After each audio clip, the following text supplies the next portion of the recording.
Well, we're so excited that LifeSTEPS has joined us today for our 60th anniversary celebration, the 60/60 tour. It's so exciting. We've been touring around the state, talking to different communities, housing communities, life plan communities, and home and community-based service communities. So we're very, very excited to have you today from LifeSTEPS, such an important member and one who has really spread around the whole state. So it's very exciting to see how involved and how engaged you have been recently, in particular, I think, with LeadingAge California. And thank you for your advocacy as well. We know that we're very engaged in some advocacy work with you right now. So Beth, it's great to see you. Maybe you could tell us just a little bit about yourself and a little bit about LifeSTEPS. Well, I've been with LifeSTEPS since 2001. At the time, we had about 8 different communities, both multifamily and senior affordable housing communities here in California, where we're at now. LifeSTEPS is actually a proud LeadingAge member.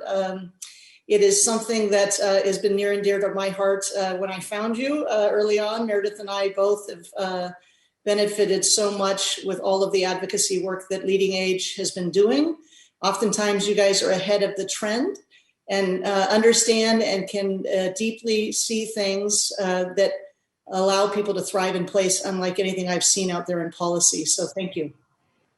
And Estela, tell us a little bit about yourself. Tell us a little bit about your role and a little bit about how you perceive the future of LifeSTEPS and your community.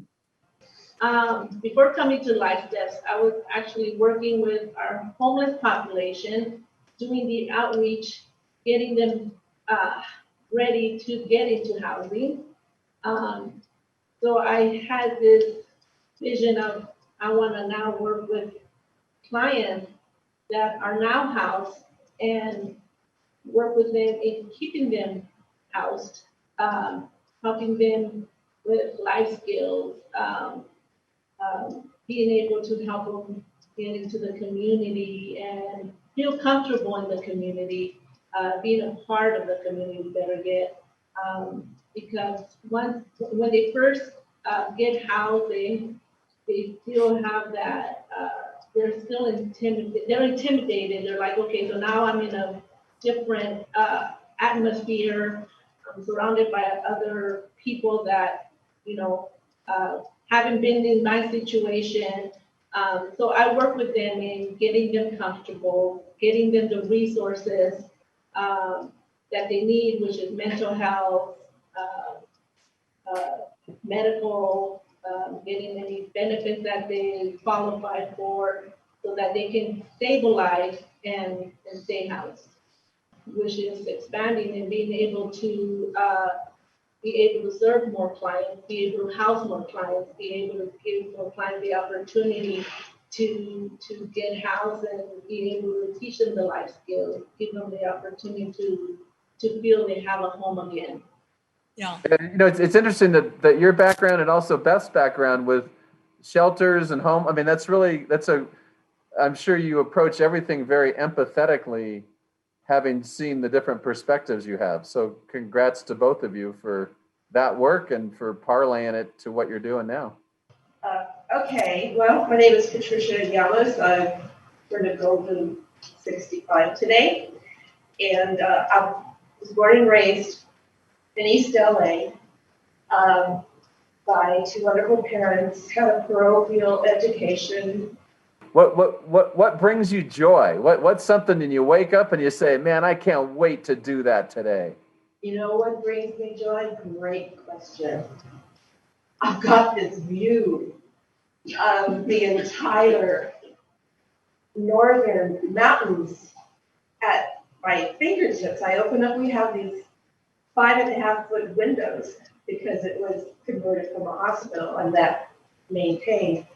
And I can't tell you. I wake up, it's positive, it's everything I needed. I'm sure it wasn't overnight, but that's a huge transformation from being, almost at the bottom to waking up and looking at out your window and feeling good about life. How did you do that? By the grace of God. and therapy, and the resources that Estela provided. I have to tell you, you are blessed to have this lady representing LifeSTEPS. I can't say enough good things about her. Oh, beautiful. We'd love to just spend the whole afternoon hearing more of your story. It's so fascinating. Everyone we've talked to has had twists and turns in their lives, and yours is particularly poignant. So, well, yeah, and I think, I think we're all screwed up, but most people don't want to admit it. You've become our hope, and I want to thank you for your success and congratulations. That's what this is all about, is the reminder of who your core is, getting behind you so that we lift each other up. And now you are here today to lift us up. And I know Estela is listening to this with of movement to her soul as well. So I want to thank you for that gift that you're returning to us, and super grateful for the Housing for Health program. I think what you'll find, Jeannee and Jack, is there are many, many stories that we all have, right? Some worse than others, but they're all meaningful, and they can transition if we just believe in the hope. So tell us a little bit about yourself, Green. I was a California school teacher and a probation counselor. Kind of workaholic. I worked 2 jobs for 10 years. So I kind of pushed the button, and after that, I kind of fell off. And most of all, what you learn is what happens in your personal life, you leave it at home. When you come to work, you got to be there. And since we're talking about Estela here, you've got to be there for your clients 100%. You just have to be there. And I was at the hospital. I guess I became a regular customer there, although it didn't seem like it to me. And a social worker, I was talking to a social worker, and she asked me the question, was I homeless, which I was, and I answered yes. I swallowed my pride and I said yes, because I was trying to get some bus fare to go to a home that wasn't there. Wow. Yeah. Wow. Amazing story. Wow. And so Patricia had a good answer to this. Green, what would your, or I like saying Mr. Green. It kind of has a good flavor to it. Mr. Green, what brings you joy?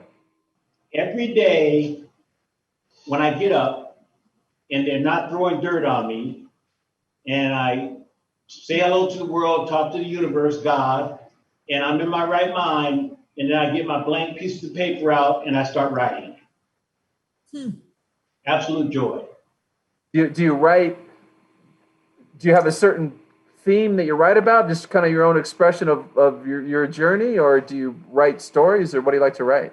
Not introverted. Based on what's happening in the world, I watch Democracy Now! At 7 o'clock, and I turn on the radio, and then I have my magazine. So I alternate between all three: the radio and the news programs and documentaries on TV, and then what's ever in the news. Wow. Yeah. Sorry, Jeannee. I'm a big Lakers guy. You like a Lakers guy from a way back? Way back. Showtime, baby. Let's go. Of life. So every day I get up, it's with purpose. There are no off days. I work 6.5 days a week, half a day on Sunday for God. And it's okay, God, I got a lot to do. So I get up, I write every day, and I work my brain every day, because Alzheimer's does run in my family on my father's side. And I'm like, I'm not going out like that. I want to thank you for the guidance and the leadership that you offer all of us, so that we can focus on the most important pieces, which is the lives being transformed and being part of their journeys as we continue to grow.